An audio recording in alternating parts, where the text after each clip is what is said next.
कितने खुश थे। सोखे नदी के किनारे पर सेल्फी लेने गए थे, पोज बना रहे थे, मुस्कुरा रहे थे, गनगुना रहे थे, और फिर पहाड़ों से तेज बहाव के साथ आने वाले सैलाब ने उन्हें घेर लिया।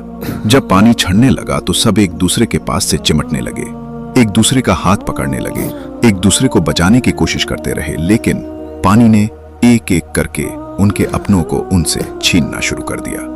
मदद के लिए चलाते रहे, बेबस होकर चीखते चलाते रहे और डूबते चले गए। किनारे पर खड़े लोगों की आंखें ये मंजर देखकर नम थीं, मगर मौत का फरिश्ता अपने रब के हुक्म से उन्हें लेने आ चुका था। ऐ मेरे मेहरबान रब, हमें अचानक और अनहोनी मौत से बचा ले, तौबा की मोहलत जरूर देना। प्यारे दोस्तों, आपसे भी कहूंगा कि जिंदगी बहुत कीमती है। हम कभी भी ऐसी जगहों पर हरगिज ना जाएं जो हमारे लिए जान का खतरा बन जाए।